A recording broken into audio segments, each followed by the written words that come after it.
Audio Jungle. Audio Jungle. नमस्कार। आज की इस चर्चा में हम एक ऐसी ऐतिहासिक और आध्यात्मिक यात्रा पर निकलने वाले हैं जो वाकई में इतिहास के छात्रों और हम सभी जिज्ञासुओं के लिए एक मास्टर क्लास है। हम बात कर रहे हैं रामकृष्ण परमहंस जी की। ये महज एक जीवनी नहीं है, बल्कि ये देखना है कि कैसे एक इंसान की गहरी आस्था ने पूरी दुनिया को धर्म और एकता को देखने का नजरिया ही बदल दिया। तो चलिए बिना किसी देरी के इस कमाल के सफर की शुरुआत करते हैं। इस चर्चा में हमारा फोकस इन 5 पड़ावों पर रहेगा। उनका प्रारंभिक जीवन, मंदिर की सेवा और भक्ति, उनकी अनोखी आध्यात्मिक खोज, उनकी अहम शिक्षाएं और अंत में वो महान विरासत जो वो अपने पीछे छोड़ गए। चलिए आगे बढ़ते हैं। शुरुआत करते हैं उनके प्रारंभिक जीवन से, जहां बचपन से ही उनकी गहरी आस्था की झलक मिलने लगी थी।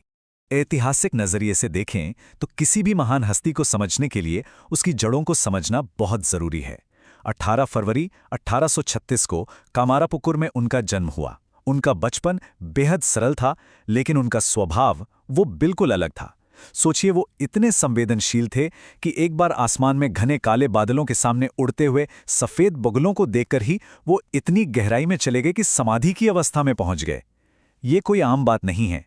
1886 में उनके निधन तक की ये जो पूरी यात्रा है, वो वाकई में असाधारण घटनाओं से भरी पड़ी है। अब एक दिलचस्प कॉन्ट्रास्ट देखिए। उनका मन कभी भी पारंपरिक किताबी पढ़ाई लिखाई में नहीं लगा। स्कूल जाने के बजाय उनका पूरा ध्यान भक्ति, गहरे ध्यान और भगवान के भजन गाने में रमता था। इतिहास के नजरिए से ये समझना बहुत अहम है कि उनके जीवन की दिशा किसी स्कूल के सिलेबस से नहीं, बल्कि उनकी खुद की आंतरिक पुकार ने तय की थी। वो कहते ना, उनकी मंजिल कुछ और ही थी। और यही आंतरिक पुकार उन्हें उनके जीवन के दूसरे और सबसे अहम पड़ाव की ओर ले गई, मंदिर सेवा और उनकी असीम भक्ति।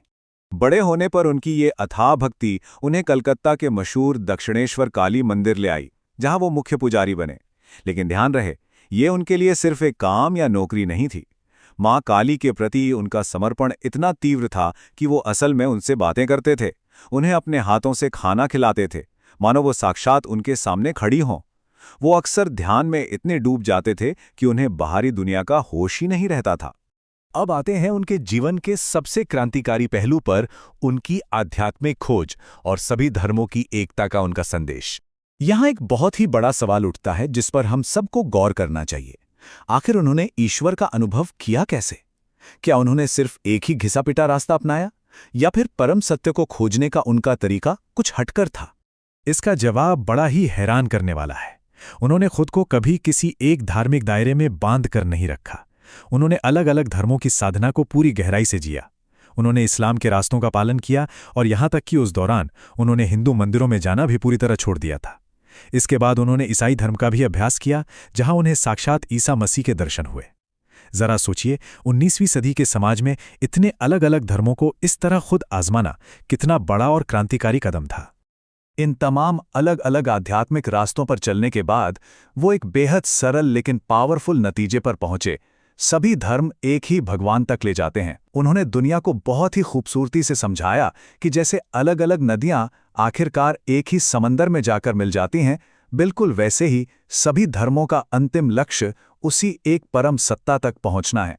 उनके निजी जीवन का भी एक बड़ा ही अनोखा पहलू है, और वो है उनका विवाह। उनकी शादी शारदा देवी से हुई, लेकिन इसके बावजूद उनका ये रिश्ता पूरी तरह से आध्यात्मिक और सांसारिक बंधनों से मुक्त था। शारदा देवी ने भी उनके इस आध्यात्मिक सफर में उनका पूरा साथ दिया, और आगे चलकर वो खुद भी एक महान संत के रूप में पूजी गईं। चलिए अब बात करते हैं उनके द्वारा दी गई शिक्षाओं और उनके उन महान शिष्यों की, जिन्होंने उनके ज्ञान के प्रकाश को दुनिया भर में फैलाया। उनकी शिक्षाओं में कोई बहुत भारी भरकम या जटिल फिलॉसफी नहीं थी। वो बेहद सरल और सीधी थीं। पहला, ईश्वर को सच्चे दिल से याद करना, दिखावे से दूर रहकर। दूसरा, सभी धर्मों का दिल से सम्मान करना। और तीसरा, प्रेम और सच्ची भक्ति को सबसे बड़ा और सीधा रास्ता मानना। ये मानवता के लिए एक बहुत ही सीधा और स्पष्ट संदेश था।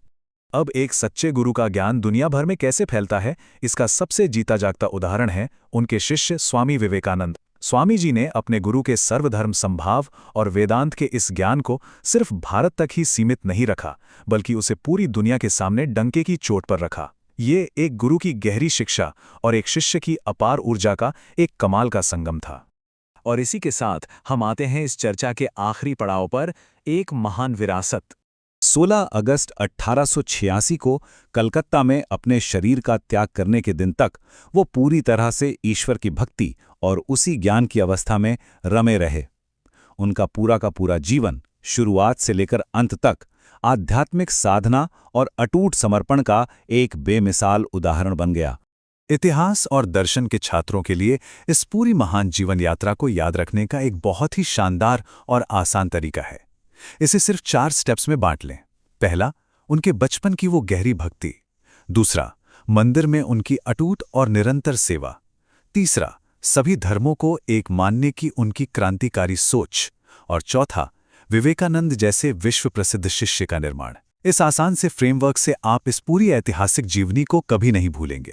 तो इस पूरी चर्चा को समेटते हुए अगर हम सोचें कि रामकृष्ण परमहंस को इतना महान क्यों माना जाता है, तो वजह साफ है। उन्होंने सभी धर्मों के बीच एकता का एक मजबूत पुल बनाया। उन्होंने प्रेम का वो संदेश दुनिया को दिया जो कोरे किताबी ज्ञान से कहीं ऊपर था। और सबसे बड़ी बात, वो एक ऐसे गुरु बने जिन्होंने दुनिया को सही राह दिखाने वाले अनमोल रत्न तैयार किए। अंत में हमें इस एक विचारणीय प्रश्न के साथ इस चर्चा को विराम देना चाहिए। धार्मिक एकता और सच्ची भक्ति का उनका ये संदेश हमारी आज की आधुनिक दुनिया को कैसे बदल सकता है? आज के इस दौर में जहां हर तरफ दूरियां और मतभेद इतने आम हो गए हैं, क्या 19वीं सदी के इस महान संत का ये सभी धर्मों की एकता का नजरिया हमें एक बेहतर और शांत कल की ओर ले जा सकता है? इस पर जरूर सोचिएगा। इस ज्ञानवर्धक सफर में हमारे साथ जुड़ने के लिए आपका बहुत बहुत धन्यवाद।